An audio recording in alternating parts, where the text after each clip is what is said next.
Imagine uma pessoa que pilota um carro de 700 quilos em alta velocidade e sem nenhuma preocupação com quem passa pelo caminho, se distrai falando ou, pior ainda, digitando ao celular. Esse é um hábito muito comum nas ruas e estradas do Brasil. E apesar de ser contra a lei e de transformar o carro numa máquina de matar.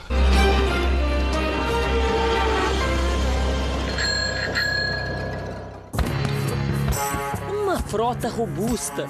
São mais de 40 milhões de veículos leves e pesados circulando pelas ruas, avenidas e estradas brasileiras. Mais de 60 milhões de motoristas com carteira de habilitação. Já faz parte da rotina de milhares de brasileiros que usam mais o carro do que o transporte público para sair de casa, para ir ao trabalho. Com 20 anos do Código de Trânsito e a ameaça das multas, da pontuação, alguns hábitos foram se tornando comuns, como o uso do cinto de segurança, por exemplo. Peraí, o celular. Nesse caso, tudo não passou de uma simulação em um local adequado, mas na prática, uma imprudência constante com consequências dolorosas. Basta 1 segundo de descuido no celular a 100 km por hora e o motorista percorre às cegas cerca de 60 metros, mais ou menos o que você andou até agora. É fatal, mesmo a 60, se você, dependendo do impacto, pode ser fatal para você ou para o pedestre.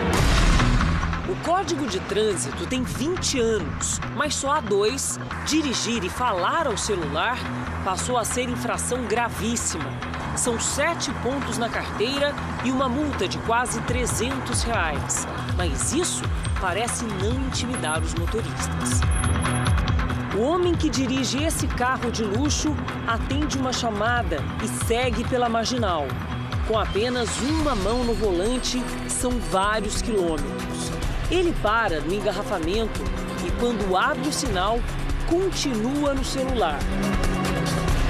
Agora, ele digita, o que desconcentra ainda mais o motorista.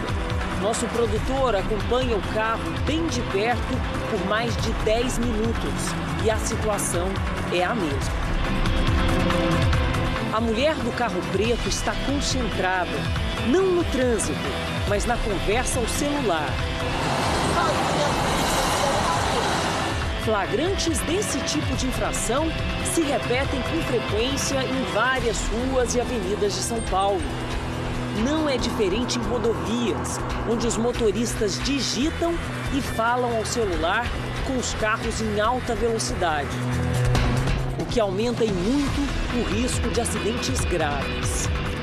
Tem que doer na liberdade e no bolso.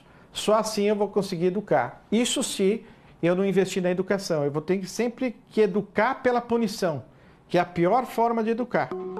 Numa pesquisa feita por uma das maiores concessionárias do país, metade dos entrevistados reconhece que usa o celular ao volante, mesmo que raramente. Eles alegam que precisam utilizar o GPS, que precisam utilizar aplicativo de música ou atender ligações importantes.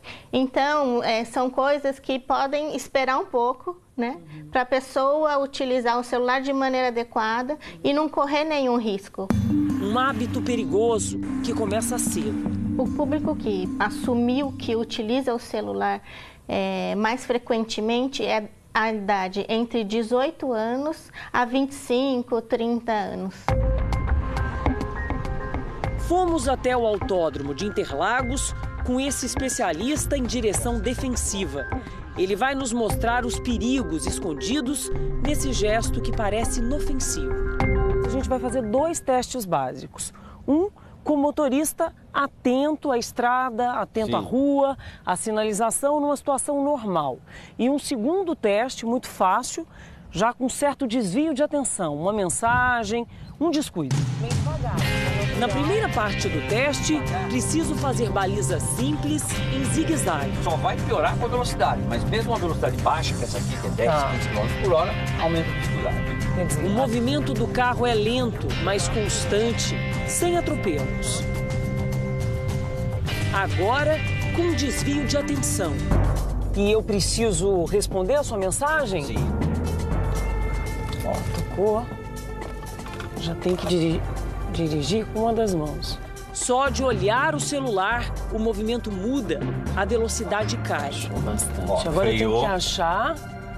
Olha, como você parou na via. 15 km por hora está 0. Olha lá, 8, 7. Se precisar digitar em curvas ou fazendo manobras, o risco aumenta. Veja quantas vezes você tirou a visão da frente. Olha, você não... Nossa, olha, gente, olha. é trágico, viu? Com chuva e imprevistos, como parada brusca diante do sinal, o perigo se multiplica. Olha, você parou no meio da via. Uma via de 70 km por hora, você parou. Falar ao celular e dirigir é um hábito tão comum que muita gente grava o próprio acidente. Animadas, as duas amigas cantam no carro. A motorista está sem cinto e por várias vezes olha para a câmera do celular, enquanto a passageira grava o vídeo.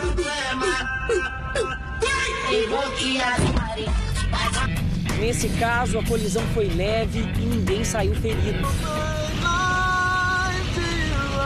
Esse outro motorista grava a cantoria e depois a batida.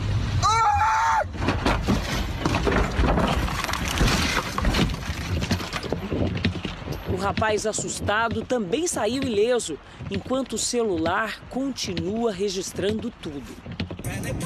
Aqui os amigos usam um pau de selfie para registrar a viagem, distraindo a atenção da motorista, que até dança ao volante, pouco antes do capotamento.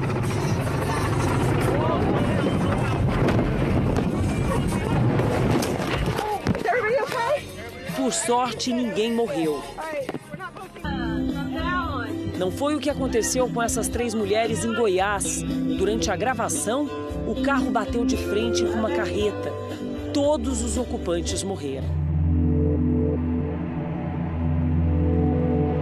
No Piauí, na BR-230, as 5 jovens que ocupavam esse carro em junho do ano passado estavam prestes a se envolver num acidente grave.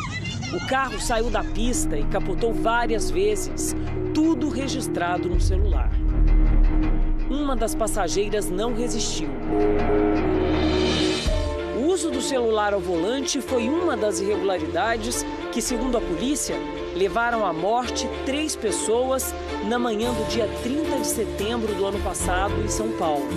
O fisioterapeuta Raul, de 48 anos, estava do lado de fora do carro, no recuo da Marginal Tietê, para trocar um pneu furado, quando foi atingido por um carro. Ele e as 2 amigas, que também estavam do lado de fora do veículo, morreram na hora. Me ligaram da delegacia, né? E ela falou, olha, seu filho está em óbito. Desse jeito, seu filho está em óbito. A motorista Thalita Sayuri estava alcoolizada e com a carteira de habilitação cassada por excesso de pontos. Jamais podia usar um celular. Se ela não estava nem conseguindo ficar em pé. Thalita ficou 25 dias na cadeia. Depois foi liberada. A pessoa às vezes não sai pensando, eu vou sair hoje para matar. Só que quando você ingere álcool, você assume o risco de matar. Quando você fala ao celular e principalmente com a carteira suspensa. O descuido de uma chamada sem volta, uma mensagem sem retorno. Dói muito, porque...